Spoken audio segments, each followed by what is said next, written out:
Okay, we are live. All right, so we're gonna start back on number 14. So let me get this bigger. Number 14 says that we are now. If we go back to the directions, remember it says write an equation in slope-intercept form for each line as shown. And number 14 says the line perpendicular to line S that contains point 0, 0. So, perpendicular. What do we know about perpendicular lines?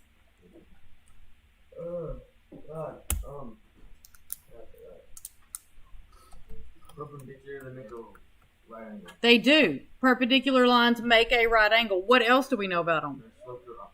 Opposite, reciprocal. For an interruption, I need junior high student council to go get their pictures done. Thank you. Is that any of you three? No? Okay. Lines that are perpendicular have opposite reciprocal slopes. Okay? Opposite reciprocal slopes. So we need to go back up to line S. Line S was which one? Number 10? What was the slope we have here?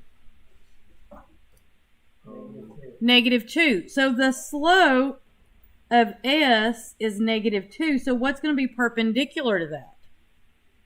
One half. There's one half. Yeah. No, one half. Positive one half. Positive 1/2. Now let's talk about why.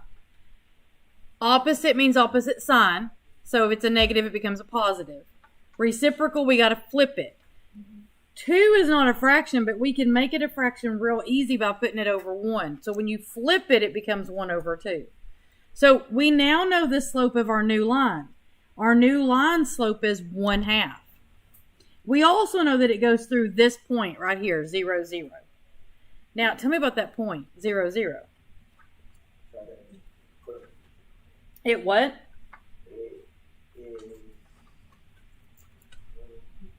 Zero, 0. It goes through that point. So what do we know about it? Anybody? Come on, y'all.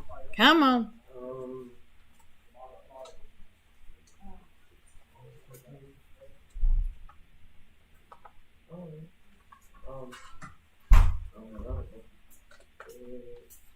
I cannot believe y'all.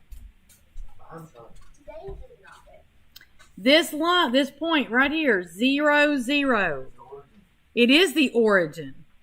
What axis is it on? Both. That's your x-intercept and your y-intercept. That's where it crosses both axes, right? So that means that your x-intercept in this case is 0. So is your y-intercept. So when we write our equation, we're just going to write y equals 1/2 x. And then we don't need to put plus 0, right?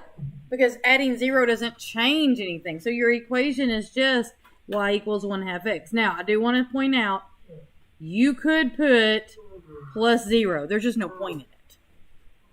Y'all see what I'm saying? Okay? That's 14. Let's look at 15. On 15, they gave us the M, they gave us the B. How easier can this be? If we're putting this in slope-intercept form, our equation is going to be y equals 6x minus 2. Like, there's no work.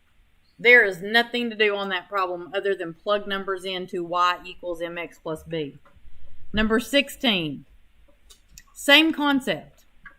They gave us an M, they gave us a B. Y equals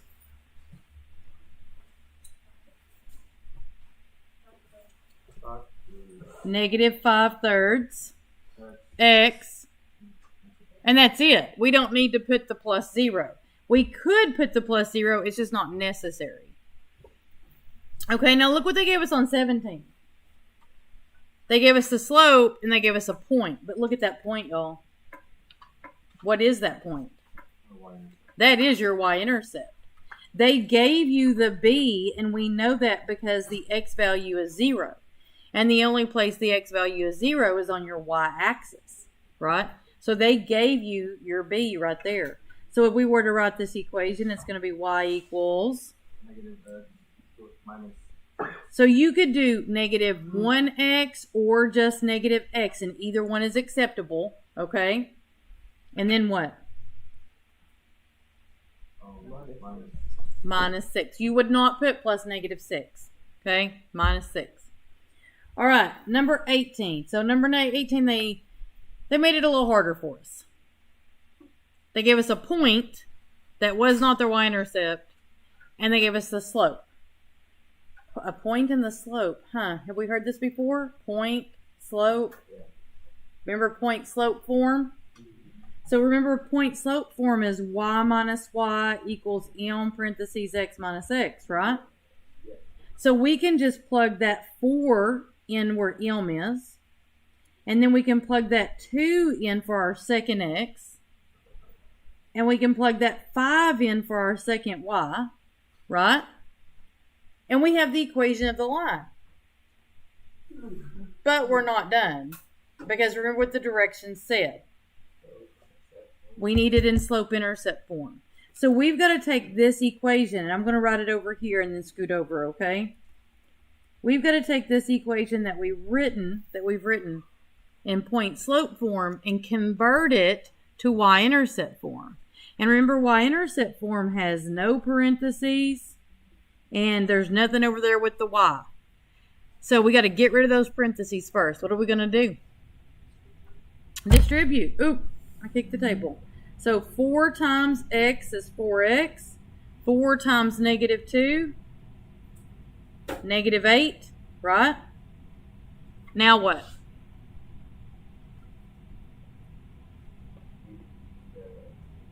Add the 5. Add the 5. We got to move that 5. So when we do that, we wind up with y equals 4x minus 3. And that's our equation in y-intercept form, slope-intercept form. Alrighty? Alright, so let's look at number 19. And I don't feel like I have enough room on number 19. I'm going to move to a piece of paper, okay? So on number 19, they gave us 2 points. They gave us this 2, 0, and they gave us this 0, 10. What? What can we find with 2 points?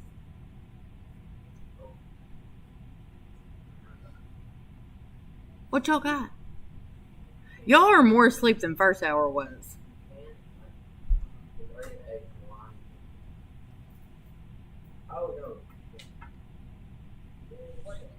I don't know. It could be right, but I'm not really sure what he said. So, what y'all? Simple question. Super simple question. Just listen to the question. What can you find with 2 points? The slope.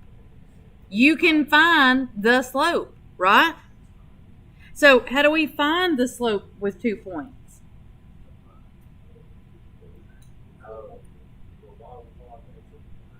The change in y over the change in x, right? So what y's would you do here? How would you do this?